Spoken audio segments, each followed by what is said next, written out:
जय श्री कृष्णा, जय श्री राधे। ओम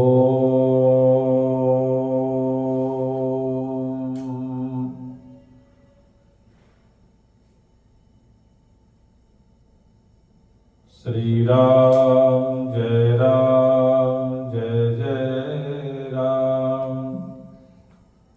श्री राम जय जय राम। श्री राम जय जय राम।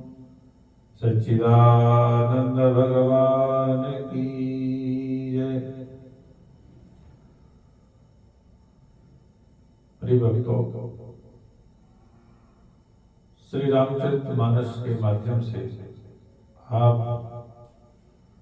श्री रामचरितमानस में जो श्री राम का महात्मा है, श्री राम का बोध है, तो जो तत्व ज्ञान है, तत्ववेत्ता लोग इसका वर्णन करते हैं। भगवान शंकर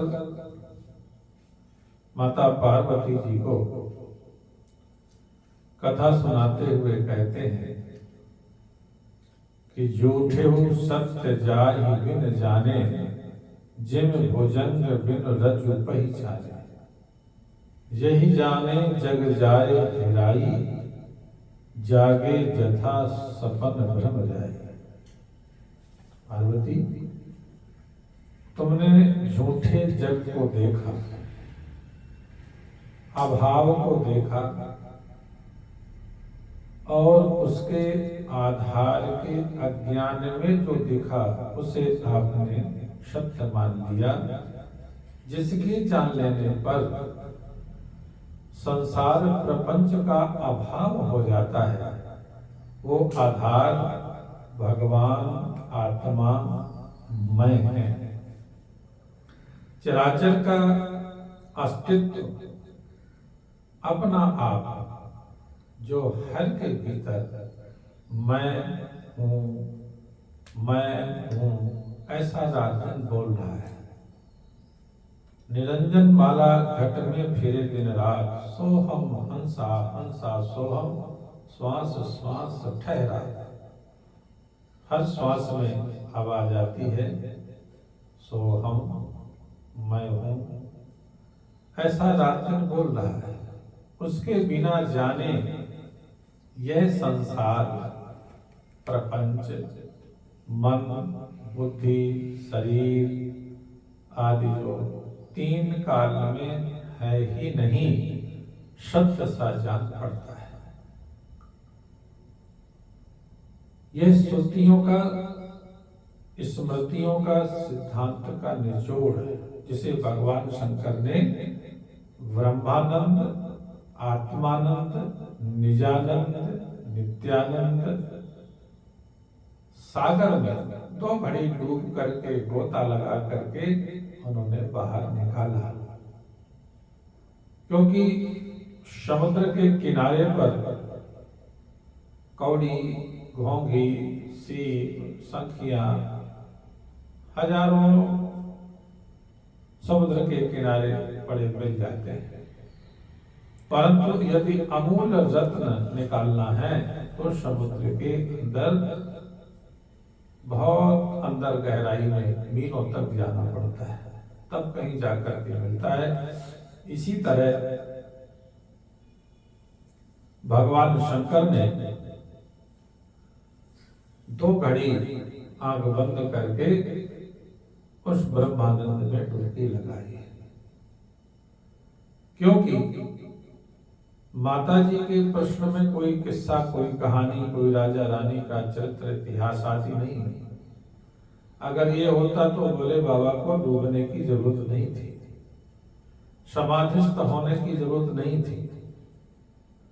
यहाँ माता जी ने कहा था कि आप वेदों शास्त्रों का सार, श्रुतियों का स्मृतियों का सिद्धांत निचोड़ करके कही। तो भगवान शंकर कहते हैं जागने पर स्वप्न का भ्रम दूर हो जाता है। इसी प्रकार स्वस्वरूप आत्मा भगवान मैं में जान लेने पर, इस मैं के जान लेने पर संसार प्रपंच का अभाव हो जाता है। जिस समय मनुष्य स्वप्न देखता है तब वो ये नहीं जानता कि मैं स्वप्न देख रहा हूं, यह असत्य है। जागने पर मुझे कुछ नहीं मिलेगा। उससे यदि जागृत अवस्था में का मनुष्य कोई कहे कि ये तू जो देख रहा है ये असत्य है, स्वप्न है, तो वो उस समय कदापि नहीं मानेगा। क्योंकि उस समय, उस अवस्था में जागृत की नहीं सब प्रत्यक्ष ही सत्य दिख रहा है। जैसे जागने पर जागृत अवस्था में संसार सत्य दिखता है, ऐसी स्वप्न अवस्था में स्वप्न का संसार सत्य दिखता है। परंतु वही मनुष्य जब जाग जाता है, जागृत अवस्था में हो जाता है, तब अपने आप ही कहने लगता है कि आज मैंने स्वप्न देखा था। उसको समझाना नहीं पड़ता कि यह सत्य है। झूठ को तुमने देखा था, सत्य माना था, स्वप्न काल में उसके लिए वो सत्य ही था, जागने पर असत्य हुआ। इसी तरह से स्वरूप भगवान आत्मा में जाग जाओ तो इस जगत प्रपंच का अपने आप अभाव हो जाता है। इसलिए तुलसीदास जी कहते हैं कि जो सपने सिर काटे कोई, तो बिन जागे भ्रम दूर न होई। अगर स्वप्न में कोई सर काट देता है तो स्वप्न का जो दुख है, सिर काटने का जो दुख है, वो बिना जागृत के दुख दूर नहीं मिल सकता। गोस्वामी तुलसीदास जी मेरे पत्रिका में कहते हैं कि मैं हरि साधन करई न जानी, कि मैं हरि साधन करई न जानी। जस आमै भेषज न कीन तस, दोष कहा तिरवानी। सपने नृप कहा घटय विप्रबग, विकल फिरै अघलागे। बाजी मेद सति कोटि करे नहीं, शुद्ध होय बिन जागे।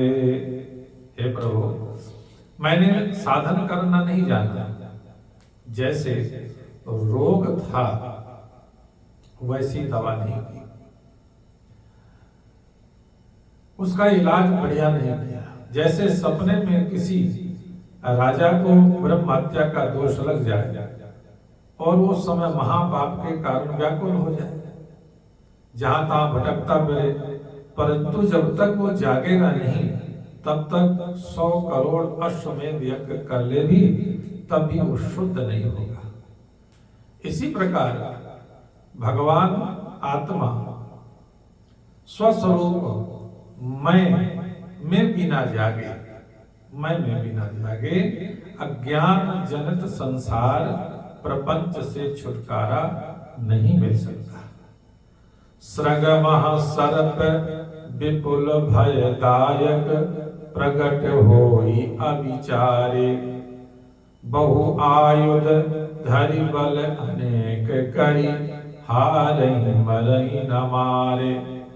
जैसे अंधकार में रस्सी में सर्प का भ्रम हो जाता है और वो मिथ्या, सर्प का भ्रम न मिटने तक अनेक हथियारों के द्वारा बलपूर्वक मारते मारते थक भी जाएं, पर भी वो मरता नहीं, क्योंकि सांप होता तो मरता, जब है ही नहीं तो मरेगा क्या।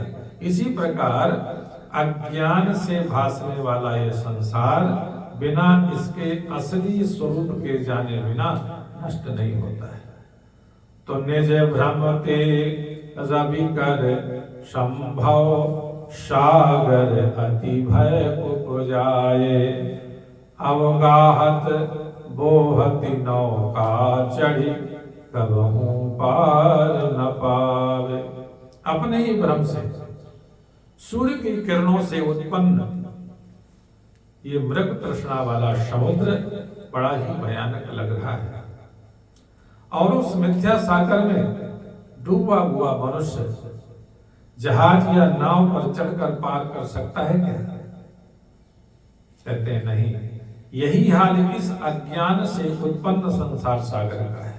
तुलसीदास जी कहते हैं कि जब तक मैं पर जितनी मान्यताएं हैं, विकल्प हैं, अमुक भाव हैं, इनका अत्यंता भाव ना हो जाए तब तक करोड़ों यत्न कर लेने पर भी,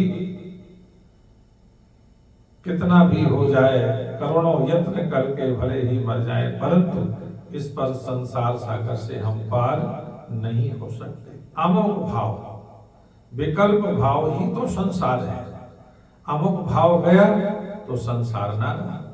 जब संसार का अर्थात विकल्प का अभाव हो गया,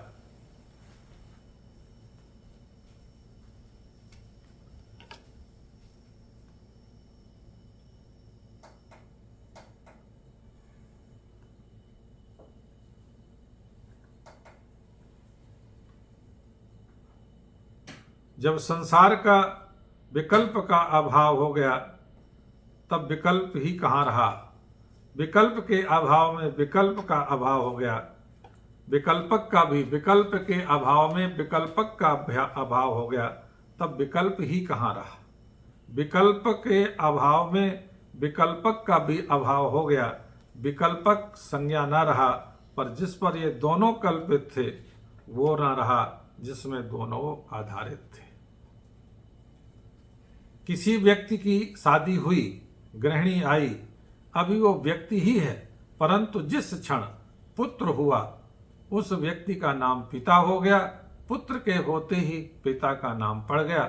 अब जिस दिन पुत्र मर गया, पुत्र ना रहा, उसी क्षण उसी दिन से पिता भी नहीं रहा। पुत्र के अभाव में पिता कहेगा कौन। अतः पिता भी जाता रहा और परंतु वो व्यक्ति तो रहा, उसका अभाव नहीं हुआ। उसी पर पिता पुत्र दोनों कल्पित, केवल पिता संज्ञा ना रहा। इसी तरह विकल्पक मैं और विकल्पक संसार, इसी तरह विकल्पक मैं और विकल्प हुआ संसार। विकल्प का ज्यों ही अभाव हुआ तो विकल्पक का भी अभाव होगा, परंतु मैं रहा जिस पर दोनों आधारित थे। जय श्री राम।